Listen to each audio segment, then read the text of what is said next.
আসসালামু আলাইকুম।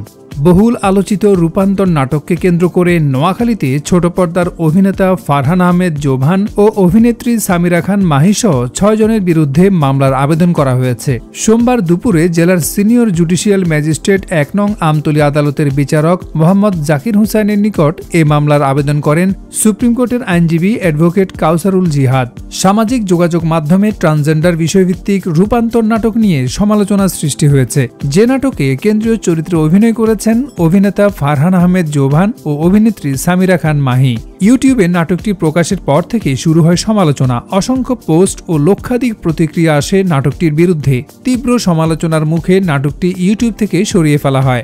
বিষয়টি নিয়ে ক্ষুব্ধ হয়ে সুপ্রিম কোর্টের আইনজীবী অ্যাডভোকেট কাউসারুল জিহাদ নাটকের অভিনেতা অভিনেত্রী সহ ৬ জনের বিরুদ্ধে নোয়াখালী জেলার সিনিয়র জুডিশিয়াল ম্যাজিস্ট্রেট ১ নং আমতলী আদালতের বিচারক মোহাম্মদ জাকির হুসাইনের নিকট মামলার আবেদন করেন। এ বিষয়ে মামলার বাদী অ্যাডভোকেট কাউসারুল জিহাদ বলেন, রাফাত মজুমদার রিঙ্কু পরিচালিত এই নাটকটিতে ট্রান্সজেন্ডার ইস্যুকে প্রমোট করা হয়েছে, তাই আমি স্বেচ্ছায় মামলার আবেদন করেছি।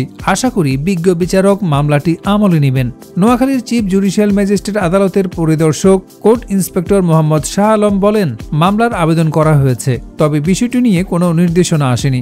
আবেদন দেখে বিজ্ঞ বিচারক সিদ্ধান্ত নেবেন এবং নির্দেশনা প্রদান করবেন।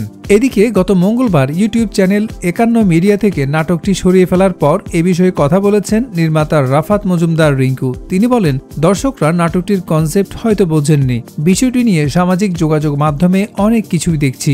আমি নতুন কোনো মন্তব্য করতে চাই না। অভিনেতা জোভান বলেন, আমি বুঝতে পারছি না নাটকটি নিয়ে কেন এমন সমালোচনা করা হচ্ছে। নাটকটির ভিউ হয়েছিল ৯০,০০০, তাহলে বাকি মানুষ তো দেখেইনি। আমার মনে হয় তারা না দেখেই সমালোচনা করছে। বিষয়টি নিয়ে আমি ঘোরের মধ্যে আছি, বুঝতে পারছি না কি হচ্ছে। সমালোচনার মুখে জোভান সিদ্ধান্ত নিয়েছেন দর্শক পছন্দ করেন না এমন কোনো চরিত্রে অভিনয় করবেন না। প্রিয় দর্শক, নাটকটি নিয়ে আপনার গুরুত্বপূর্ণ মতামত দেবেন বলে আশা করছি।